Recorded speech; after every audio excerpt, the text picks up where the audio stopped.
네, 안녕하십니까. 지난 시간에 이어서 이번 시간에는 노인복지론 3강, 노인의 생물학적 측면에서의 노화에 대해서 살펴보도록 하겠습니다. 이번 전체적인 교재 2장은 노화에 관한 얘기인데요. 노화는 다양하게 우리가 해석하고 분석할 수가 있죠. 지금 우리가 살펴보는 생물학적인 측면에서 노화를 우리가 설명할 수도 있지만 심리적인 측면에서 노화를 설명할 수도 있습니다. 더불어서 좀 더 나아가서 사회적인 측면에서 노화를 설명할 수도 있습니다. 그 중에 이번 시간에는 생물학적 측면에서의 노화에 대해서 살펴보도록 하겠습니다. 학습 목표는 방금 말씀해 드린 것처럼 노화의 생물학적 측면을 이해할 수 있다. 이렇게 정해봤습니다. 자, 그럼 바로 본론부터 들어가도록 하겠습니다. 생물학적 노화. 여러분들 노화라는 것을 어떻게 받아들이십니까? 일반적으로 전문가들에 의해서 얘기되어지는 부분들이 조금씩은 상이하지만 나이 30이 넘으면 전부 다 노화의 과정을 밟게 된다라고 얘기를 하고 있습니다. 여러분들은 지금 몇 살입니까? 20대라 그러면 여러분들 좀 더 근육량을 키우시고 여러분들 운동도 많이 하시고 체력을 더 건강하게 만드셔야 됩니다. 왜? 곧 있을 30이 지나면 여러분들의 신체도 무한정 건강해지고 또 좋아지는 것이 아니라 서서히 이제 노화의 단계에 진입하게 하기 때문입니다. 여러분들의 나이가 혹시 40대, 50대입니까?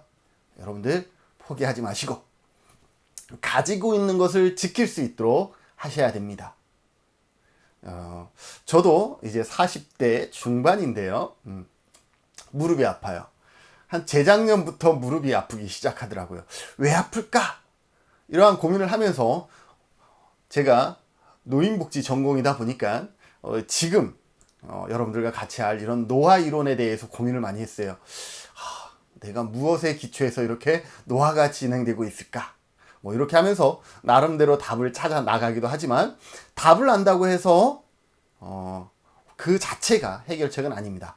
그 답을 알 때 그런 어떤 변화의 어떤 의지나 노력들이 같이 첨부가 될 때에 그것이 정답으로서 소중한 의미가 있겠죠. 자, 여기에서 제시하는 노화는 일반적으로 생물학적인 노화는 뭐예요? 퇴화. 노화, 생물학적으로 봤을 때 노화는 좋아지는 것을 노화라고 하지 않죠. 그죠? 뭔가 퇴화되고 상실되는 것을 노화라고 얘기를 합니다. 그래서 햄프터는 뭐라고 얘기를 하냐면 기능적 부정성에 초점을 맞춥니다. 노화라는 개념 자체가 퇴화되는 것이기 때문에 그것을 정의할 때 이러한 부정성에 초점을 맞출 수밖에 없어요. 그래서 인간의 출생부터 사망까지 전 생에 걸쳐서 진행되는 신체적 또는 생리적인 부정적 변화 과정이다라고 얘기를 하고 있습니다. 생물학적인 노화는 이렇게 부정적인 변화 과정으로 정의될 수밖에 없는 것이 일반적입니다. 자, 슐츠는 어떻게 정의를 하고 있을까요? 생존 가능성에 초점을 맞추고 있습니다. 자, 그러면 인간이 노화가 되면서 생존 가능성이 더 좋아질까요? 양호해질까요? 노화는 인간 생존 가능성을 감소시킬 수밖에 없겠죠. 그래서 감소시키고 죽음을 통해서 정상적인 노화 과정이 어떻게 된다? 결국은 종결된다라고 얘기를 하고 있습니다. 반면 정옥분은 어떤 것에 초점을 맞췄냐 하면 노화 과정 자체에 초점을 맞췄습니다. 과정. 자, 인간이 살아가면서 처음에 서두에도 얘기했듯이 사람은 30이 넘으면 노화가 진행된다 그랬는데, 자, 그러면 노화가 진행되는 것이 인간의 삶의 과정에서 어떤 거예요? 그냥 정상적으로 우리가 직면하게 되는 그런 과정이죠. 과정상으로 보면요. 그래서 정옥분은 노화 그 자체를 어느 과정 속의 하나로 본 거예요. 그래서 정옥분은 생물학적 노화는 세월이 흐름에 따라서 우리 신체에서 일어나는 정상적인 변화 과정이다. 그래서 당신의 몸에서 노화가 진행되는 것을 여러분들이 느꼈을 때 그 자체만으로 너무 좌절하거나 우울할 필요는 없다라는 거죠. 물론 우리는 우리의 노화를 좀 지연시키고 서서히 갈 수 있는 그런 방법들을 우리가 강구하는 건 맞아요. 어떤 방법이냐? 그거는 이후로 수업하면 조금씩은 알게 되겠죠. 맞아요. 그러나 그 과정 자체가 왔다라는 것에 좌절하거나 그 자체로 낙담할 필요는 없다라는 거예요. 모든 사람에게 다 그 과정은 동일하게 들어오기 때문에 그 과정 때문에 좌절하지 말고 그것을 얼마나 지혜 있고 슬기롭게 잘 거쳐가느냐. 이 지혜롭고 슬기롭게 잘 거쳐가는 데에는 심리학적인 노화라든지 어떤 사회학적인 노화도 같이 병행될 때 훨씬 더 좋겠죠. 그래서 그 과정은 점진적이며 모든 생명체에 일어나는 보편적인 현상이다. 그래서 그 현상 자체만으로 너무 주눅들 필요는 없다라고 보시면 될 것 같습니다. 자, 생물학적 노화의 주요 이론입니다. 자, 노화. 노화는 왜 찾아올까요? 많은 고대에서부터 이러한 질문의 답을 찾고자 많은 사람들이 이미 노력했겠죠. 불로초를 찾는 것도 그러한 이유일 것이고요. 아무튼 고대부터 꾸준하게 그 원인을 찾고 싶었습니다. 왜? 원인을 알아야 결과를 바꿀 수가 있기 때문이죠. 자, 노화의 원인에 대해서 최초로 명시적 이론은 그리스 로마 의학과 히포크라테스 이론에서 찾을 수 있다라고 합니다. 자, 히포크라테스는 뭐라고 얘기를 하냐면 생명체의 필수 요소가 열인데, 생명체를 구성하는 필수 요소가 이 열인데, 그래서 모든 사람에게는 고정된 양의 열이 있는데 그는 이것을 생득적, 태어나면서 얻게 되는 열, 그래서 생득적 열이라고 이름하고 있습니다. 그런데 이 물질은 인간이 살아가는 동안 소모되면서 노화는 이 생득적 열이 감소함으로써 일어나는 자연스러운 결과라고 하고 있습니다. 우리가 태어날 때 인간은 그 열을 갖고 있는데 이 열이 살아가면서 조금씩 감소된다. 이게 지금 설명하는 거하고 전혀 상관은 없지만요. 자, 우리가 태어나면서 임종을 맞이할 때까지 요람에서 무덤까지의 과정 중에서 언제의 어느 시기에 체온이 가장 높을까요? 네, 영유아 때 체온이 가장 높습니다. 그리고 노년기에 체온이 가장 낮습니다. 무슨 말인지 아시겠어요? 영유아 때는 37도는 열이 아니에요. 그런데 노년기에 37도는 열이 있는 거예요. 야, 그런지 어떻게 갖다 붙이려면 붙일 수도 있겠네요. 그죠? 처음에는 많은 열을 갖고 태어났는데 나이가 서서히 지나면 지날수록 그 열의 정도가 체온이라는 게 줄어들고 있네. 신기하네요. 자, 그러면 여기에서 우리가 생물학적 노화에 대한 얘기를 하고 있으니까 인간의 체온은 왜 항상 그 36.5도를 유지하고 있고 아이의 체온은 왜 그거보다 더 높고 노년기의 체온은 왜 그거보다 낮을까요? 우리의 체온은요, 우리의 오장육부가 여러분들이 지금 아무것도 하지 않지만 잠자는 순간에도 심장이 뛰고 있고 피는 돌고 있죠. 여기에서 무슨 열이 발생합니까? 다양한 마찰열이라든지 이러한 열기가 발생을 하는 거예요. 그래서 우리는 체온을 유지하죠. 자, 그런데 아이의 체온은 왜 높으냐? 여러분들 아이의 심장박동, 분당 심장박동은 성인의 심장박동보다 더 빠를까요? 느릴까요? 더 빨라요. 아이들은 빡깍 뛰어요. 성인은 뻑꺽 1초, 성인도 1초보다는 빨라요. 그래서 우리가 심폐소생술을 1초보다 빠른 속도로 하는 이유가 거기에 있는 거죠. 그런데 아이는 그거보다 더 빨라요. 1초에 2번 정도 뛰죠. 성인은 1초에 한 1.5배 정도 뛰네요. 노년기에는 더 천천히 뛰죠. 그러니 어때요? 기초대사량이 낮아지면서 체온도 같이 내려가는 것이죠. 어쨌든 이후에도 이러한 노화의 원인을 규명하기 위한 연구가 꾸준하게 지속되는데 이 노화 이론을 설명하는 이론은 상당히 많습니다. 그런데 이 시간 다 할 수가 없어서 교재에 뭐라고 나와 있냐면 두 가지 가장 기본적인 노화 이론이 설명되고 있는데, 첫 번째가 뭐냐면 노화 예정론. 인간은 이미 태어날 때부터 프로세스가 다 정해져 있어. 보통 인간은 태어나면서 어떤 과정을 거쳐서 어떻게 돼서 몇 살 정도면 죽게 돼 있어. 이렇게 다 뭐가 돼 있어? 프로그램이 돼 있다라는 것이 노화 예정설입니다. 마멸 이론, 이 마모 이론이라고 하면 더 쉽겠죠. 마모 이론. 뭐예요? 인간은 살아가면서 그 기능들을 많이 쓰면 많이 쓸수록 어떻게 돼요? 마모되어서 결국은 노화가 온다라는 것이 마모 이론입니다.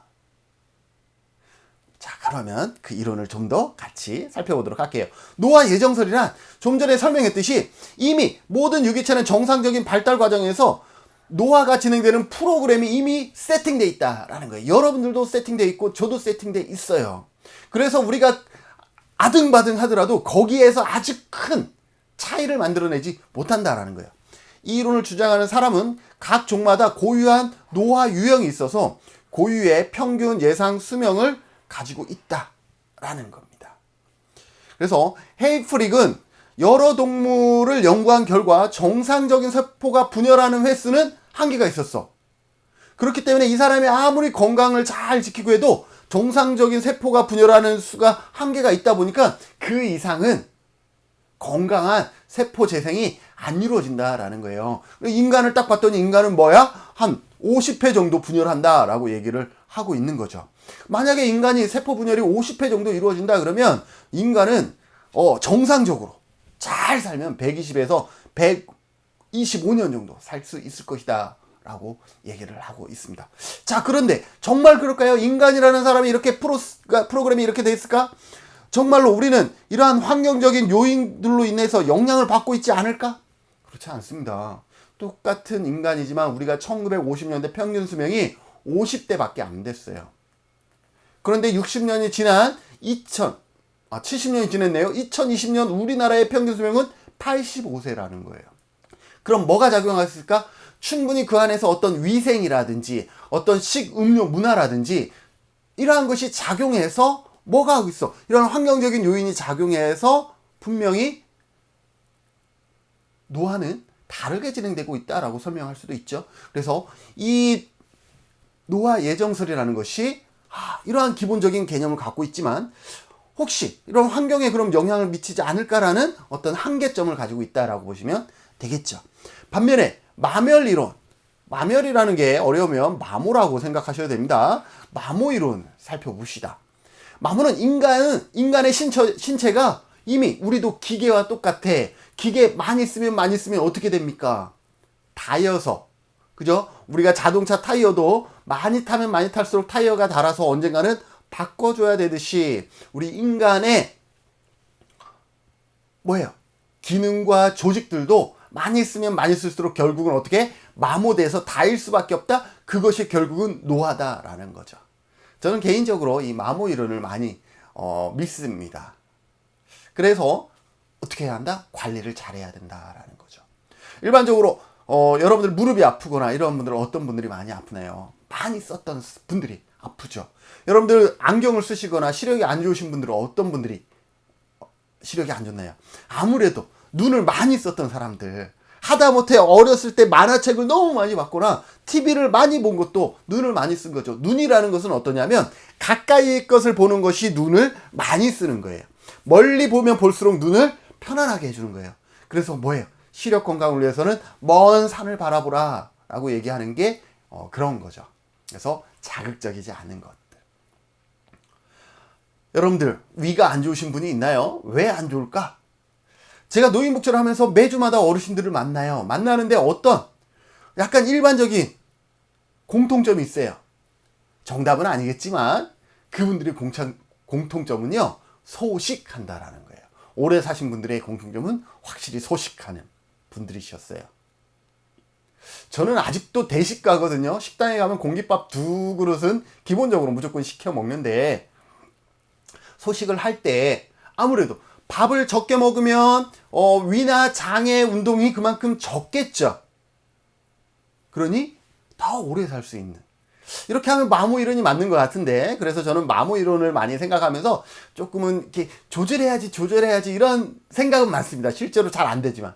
식탐이 많아서 먹을 거 있으면 뭐 개걸스럽게 먹고 막 이러지만, 마음만큼은 그래도 좀 조심해야지 라는 생각들을 가지고 있는 거죠. 그래서 세포는 노화될수록 손상된 부분을 치유하거나 대체하는 능력이 떨어지는데, 세포는 세포 자체도 노화되면서 치유력이 떨어지는데, 우리의 몸은 어떻게 되는 거예요? 계속 스트레스라든지 이러한 다양한 운동으로 인해서 더 많이 망가진다는 거예요. 더 많이 망가지는데 세포가 이것을 재생할 수 있는 능력은 한계가 있기 때문에 결국은 우리는 노화의 단계를 밟을 수밖에 없다라는 것이 마모 이론이다라는 거죠. 이쪽에 관절염 사진들을 넣는데, 어떤 골극이 이렇게 극이 형성이 되거나 관절염의 이 간격이 줄어들거나 관절면이 불규칙해지는 거죠. 이렇게 이러한 것들이 결국은 뭐예요? 퇴행성 관절염 많이 써서 발생하는 요인이 된다라고 보시면 될 것 같습니다.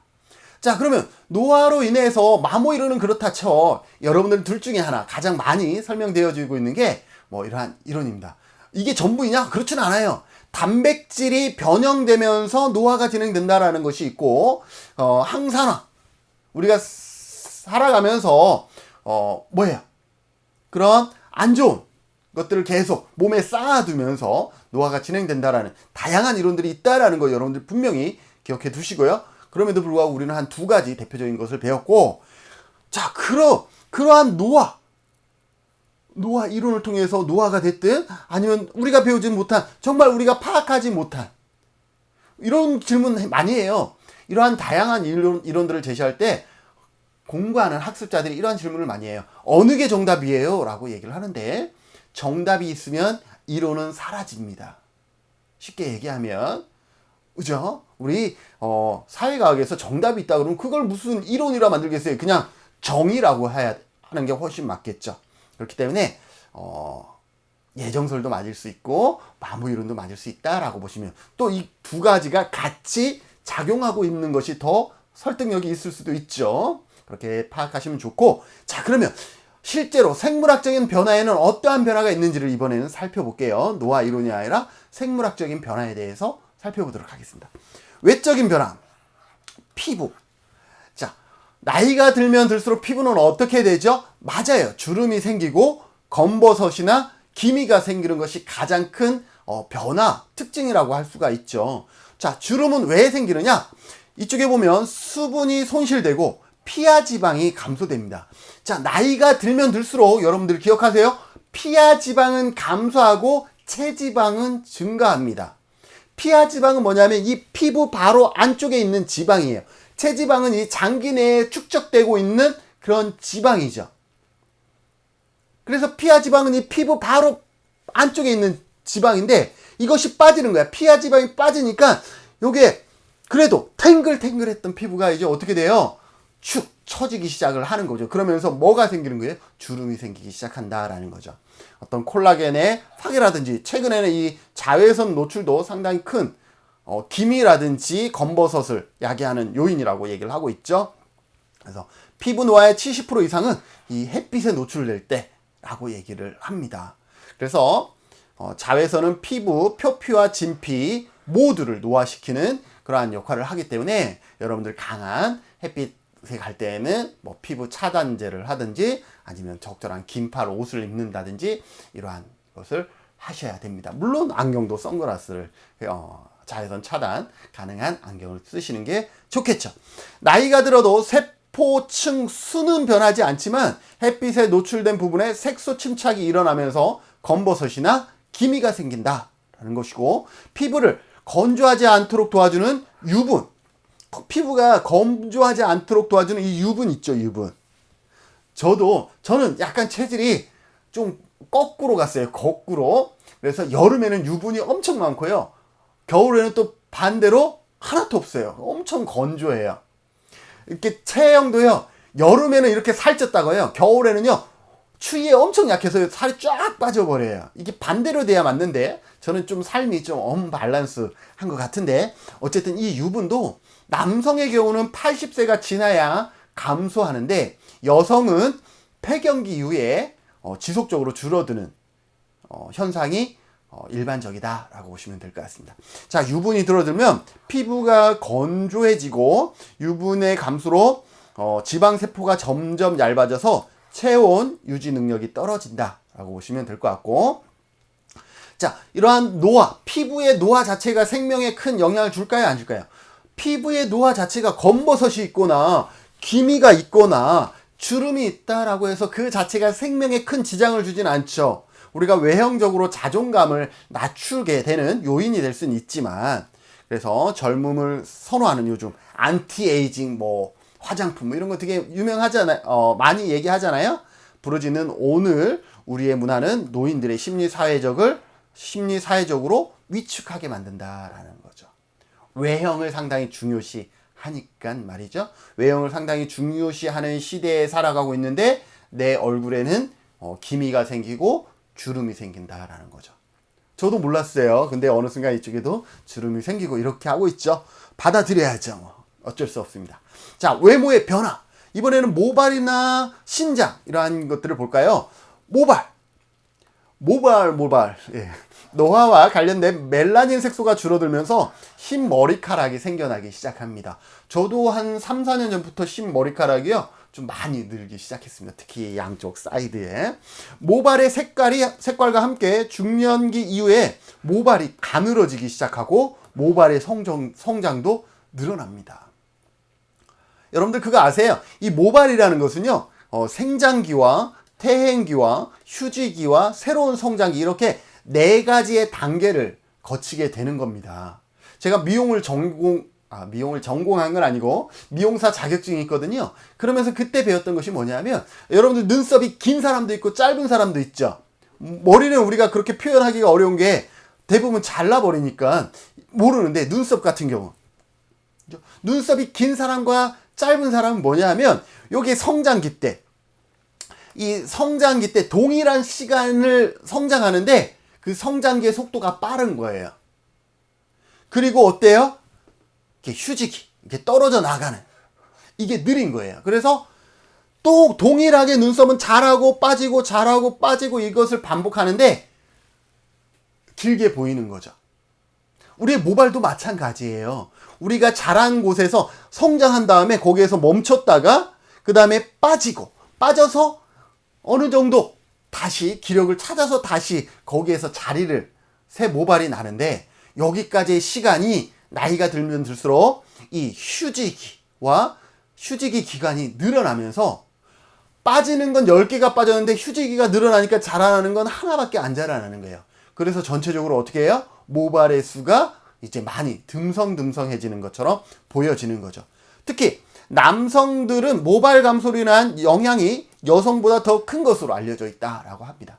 그래서 지금은 다 그렇진 않지만, 지금은 여성들도 엄청난 스트레스로 인해서 여성 탈모도 많이 진행되고 있지만, 실제로 탈모는 대부분이 남성이잖아요. 그래서 남성들이 모발 감소가 여성보다는 월등히 많다. 그죠? 자, 모발 감소는 유전적인 요인이 큰 것으로 알려져 있는데, 여성은 훨씬 늦은 나이에 모발 손실을 경험하고 손실 자체가 남성보다는 약하다라고 보시면 될 것 같습니다. 무슨 말인지 아시겠죠?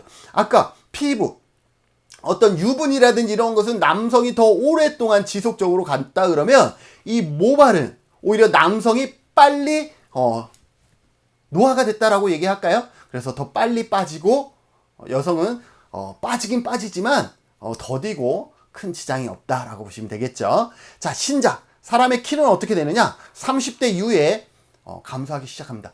자, 그러면 이렇게 신문이 아니라 시험을 냈다라고 쳐요. 노화는 30대 이후에 급속하게 진행된다. OX. X입니다. 노화는 30대 이후에 아주 서서히 진행된다가 맞습니다. 그죠? 여러분들 30대 넘어서 노화가 진행되는지 몰라요. 그런데 시간을 많이 돌아보면 30대의 모습과 나의 지금의 모습은 확실히 차이가 있구나, 이런 거죠.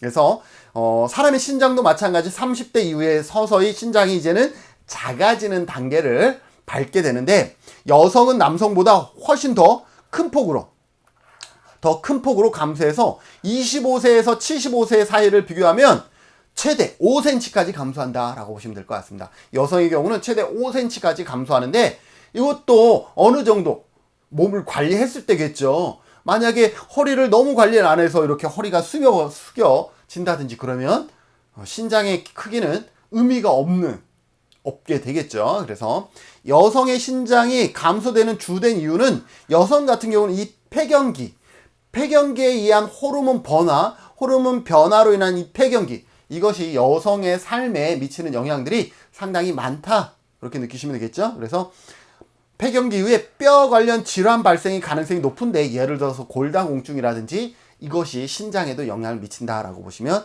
될 것 같습니다. 자, 내적 변화, 이번에는 신체 구성 성분을 살펴봅시다. 표로 한번 살펴볼게요. 25세와 75세를 비교하면 지방은 증가합니다. 근데 이 지방이 어떤 지방이냐면 체내 지방이에요. 체지방.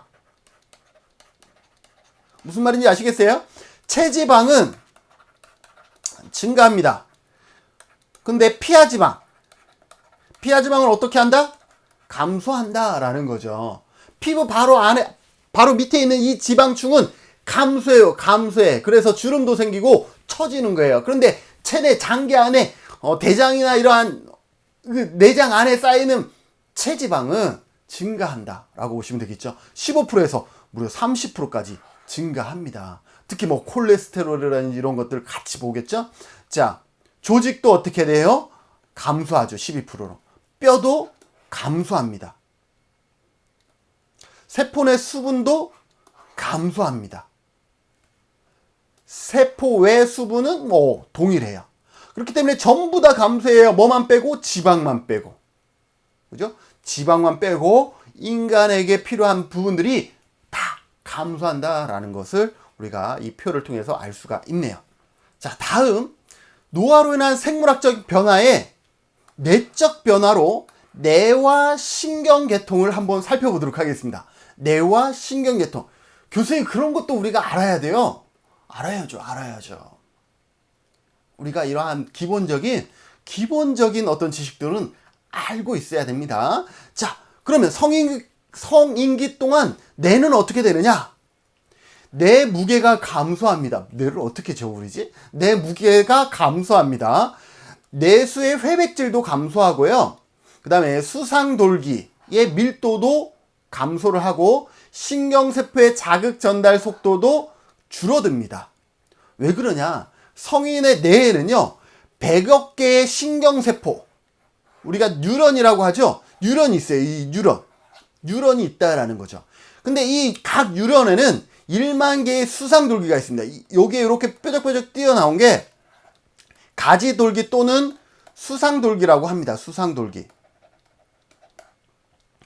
자, 1억 개의 신경세포인 뉴런에 1만 개의 수상돌기가 각각 있어요. 그래서 이걸 곱했더니 1000조의 뭐가? 수상돌기. 뉴런에는 이 1000개의 수상돌기로 인해서 뉴런은 뉴런과 서로 연결하게 됩니다. 여기에서 뉴런과 또 다른 뉴런이 이렇게 연결이 되는 거죠. 자, 이렇게 많이 도로가 많이 뚫리면 뚫릴수록 어떻게 돼요? 정보라든지 이러한 것이 금방금방 왔다 갔다 하겠죠. 순환이 가능하겠죠. 그래서 이러한 1000조의 수상돌기로 인해서 엄청난 연결 덕분에 온갖 정보를 뇌에서 신속하게 처리할 수가 있습니다. 그런데 나이가 들면서 어떻게 돼요? 수상돌기의 밀도가 감소하면서 뇌 무게와 신경세포 밀도도 감소하고 더불어서 어떻게 해요? 신경세포의 자극 전달 속도도 감소하게 된다라고 보시면 됩니다. 자, 이러한 뇌수축 현상은 영장류를 포함한 모든 동물 중에서 사람에게만 있다라고 합니다. 그죠? 울퍼트가 얘기하는 거예요. 사람에게만 이러한 뇌 수축 현상이 발생한대요. 그래서 보통 80세에는 원래의 뇌 무게의 한 15% 정도가 줄어든다라고 얘기를 하고 있습니다. 자, 내적 변화 이번에는 심혈관 계통을 한번 살펴볼까요? 심혈관 계통을 봤더니 심장 조직이 굳어지고 탄력성은 감소하고 경변, 그 다음에 심박력과 혈액의 양도 감소하게 된다라고 얘기를 하고 있습니다. 30세가 100%의 심장 기능을 가졌다 그러면 50세는 80%, 80세는 70%로 감소한대요. 그만큼 심장 기능이 감소한대. 자, 그러면 나이가 들면서 심장 기능이 감소했으니까 이거 상당히 위험하다라고 생각할 수도 있지만 누군가는 이렇게 얘기를 한다라는 거죠. 왜? 심장 기능만 감소하는 게 아니라 일반적으로 다른 기초 대사량 자체가 낮아지기 때문에 80%, 70%라도 우리가 살아가는데 필요한 것은 전부 다 공급이 가능하다라는 거죠. 왜? 나머지 기능은 100%다 가동되고 있는데 심장만 70%로 낮아지면 공급 안 되잖아요. 그런데 나머지도 같이 생산량 자체가 떨어지면서 얘가 돌리는 원유 자체도 같이 적은 거기 때문에 큰 지장은 없다라고 설명하는 분들도 있습니다. 즉 연령에 따라 심장의 효율성이 전반적으로 낮아지는데, 그러나 방금 전에 설명했던 것처럼 질병이나 심장의 다른 추가적인 변형이 없는 이상은, 추가적인 변형이라는 건 이런 거죠. 심장의 조직이 굳어지거나 탄력성이 감소하거나 이런 거 없는 이상 다른 신체 조직의 쇠퇴와 기초 대사율의 저하 등에 따라서 심장 기능에 대한 신체적 요구 자체가 감소하므로 이러한 변화가 적절하다라고 볼 수도 있다라는 거죠. 기계는 이제 막 천천히 돌아가는데 휘발유면 냅다 부을 필요가 없다라는 거죠. 그런 의미를 갖고 있습니다. 그런데 노년기에는 이 콜레스테롤의 축적으로 인해서 동맥경화로 혈압이 높아지게 되는데 눈에 보이는 증상이 없기 때문에 평소에 식습관이라든지 이런 것들을 조심해야 됩니다. 여러분 혈압 있나요 없나요? 지금 혈압 없다고? 이럴 때 아재 개그 하죠. 혈압 없으면 죽은 거예요. 혈압이 없는 게 아니라 혈압이 뭐 정상 범위 안에 있는 거겠죠. 자, 그러면 몇 가지 우리가 그런 심혈관 계통을 얘기하고 있으니까 몇 가지 질문을 해볼게요. 뜨거운 목욕탕에 들어갔을 때 혈압은 올라갈까요? 내려갈까요? 정답? 네, 뜨거운 목욕탕에 들어갈 때는 혈압이 내려갑니다. 근데 교수님 목욕하고 나오다가 쓰러져서 이런 분들, 그거는 혈압이 내려간 상태에서 갑자기 어르신들이 일어나다 보니까 혈압이 낮기 때문에 순간적으로 머리까지 뇌까지 혈액 공급을 못하는 기립성 저혈압으로 인해서 순간적으로 혈압이 높아서 뇌혈관이 터져서 쓰러지는 것이 아니라 순간적으로 뇌까지 피를 보내지 못함으로 인해서 순간적으로 빈혈을 오는, 그래서 기립성 저혈압으로 인해서 쓰러지는 경우입니다. 자, 그러면 여러분들 술 좋아하시나요? 자, 술을 마시면 혈압은 올라갈까요? 내려갈까요? 셋둘 하나 짠! 네. 술을 마실 때 혈압은 내려갑니다. 그러면 술은 혈압약인가요? 그렇게 생각하시면 안 돼요. 여러분들이 1년 360일 매일 술로 하루를 보낼 것이 아니, 삶을 지새울 것이 아니기 때문에 술을 마셨을 때는 열기도 나고 해서 혈관이 팽창되면서 혈압이 내려가지만 술이 깨었을 때는 나도 모르게 요요 현상으로 조금씩 안 보이게 혈압이 올라갑니다. 그래서 결국은 술을 많이 마시게 되면 혈압이 올라갈 수 있다라는 것. 왜? 우리는 깨어있을 때를 얘기하고 있으니까요. 그런 것들 여러분들 잘 기억해 두시면 좋을 것 같습니다. 자, 그 다음 호흡기 계통과 소화기 계통도 같이 볼까요? 호흡기 계통.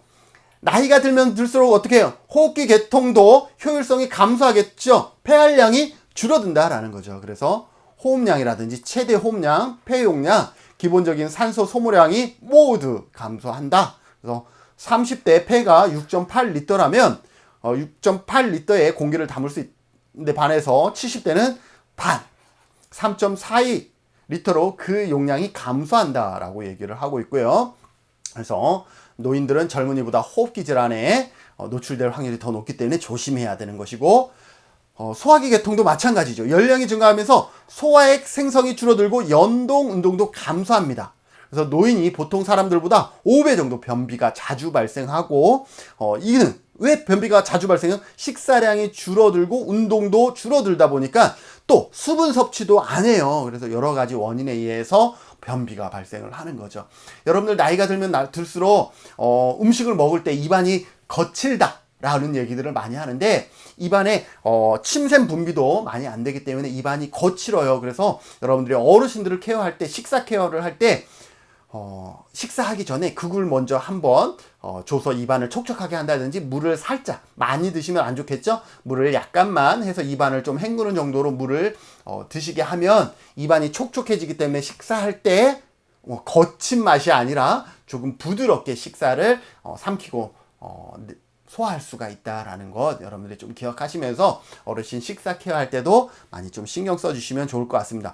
자, 근골격계 하고 마칠게요. 자, 근골격은 어떻게 되냐? 신장도 여성 같은 경우 5cm 이하가 줄어든다라고 얘기했잖아요. 마찬가지 뼈는 근육과 함께 몸을 지지하고 주요 장기를 보호하고 움직임과 이동을 자유롭게 하는 이러한 역할들을 하는데, 65세 노인들의 만성질환이라 그러면 개념을 아세요?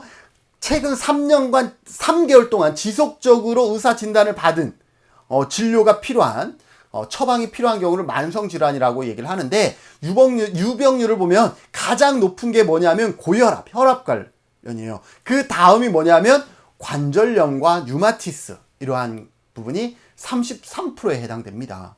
그럼 남자와 여자를 비교했을 때 남자의 관절염보다는 여성의 관절염이 45%에 달한다 라고 보고, 그럼 여성은 왜 이렇게 관절 높은 거의 50%가 관절염에 놓이게 되느냐라는 거죠. 역시 폐경기 이후에 뭐예요? 이 골밀도라든지 이것이 급속하게 나빠진다라는 거죠. 그렇기 때문에 반대로 얘기하면 여성들은 어떻게, 남자도 마찬가지지만 이 최대 골 밀도가 가장 좋은 게 30대 때 남자와 여자 동이 최대 골량을 갖습니다. 그리고 30대 이후에 줄어드는데, 여성 같은 경우도 같은 속도로 줄어드는데 언제? 폐경기 이후에는 급속하게 떨어져 버린다라는 거죠. 그리고 어떻게 돼요? 이른 나이에 60세 정도 지나면 어떻게 돼요? 골다공증 증상을 호소한다라는 거죠. 그러면 어떻게 해야 되느냐라는 거죠. 그러면 여러분들이 뼈에 좋은 어떤 칼슘이라든지 비타민 D라든지 이러한 또 이런 음식을 섭취하고 뼈를 건강하게 할 수 있는 어떤 운동 요법이라든지 이러한 것들을 같이 병행하는 것이 상당히 중요하다라는 거죠. 여러분들 지나치게 다이어트 하시는 분들이 조심해야 되는 것이 이런 겁니다. 예를 들어서 우리 신체에는 뼈만이 아니라 우리가 살아가는데 칼슘이라는 것은 다양한 용도로 쓰입니다. 그런데 여러분들이 다이어트 한다고 칼슘을 섭취하지 않았잖아요. 자, 그러면 뼈가 중요해요? 사는 게 중요해요? 사는 게 더 중요하죠. 그럼 우리 신체는요, 신비롭게도 뼈에 있는 칼슘을 빼와서 우리가 살아가는데 필요한데 우선 공급해 줍니다. 그렇기 때문에 급속적으로 뼈의 밀도는, 골밀도는 낮아진다라고 보시면 되겠습니다. 그래서 여러분들이 필요한 칼슘이나 이런 것은 그때그때마다 보충하셔야지, 그렇지 않으면 우리 신체가 뼈에 있는 것을 빼오기 때문에 여러분들이 그런 어떤 식습관도 잘 갖추시면 좋을 것 같습니다. 오늘 상당히 많은 내용들을 해서 좀 급하게 했어요. 사실 이 하나하나 여러분들한테 더 섬세하게 강의하고 싶지만 그러면 이 모든 것을 다 할 수가 없기 때문에 좀 속도를 냈다라는 것 좀 양해 말씀 구하면서, 오늘 생물학적인 노화를 배웠다 그러면 다음 시간에는 심리적인 측면에서의 노화에 대해서 같이 살펴보도록 하겠습니다. 수고하셨습니다.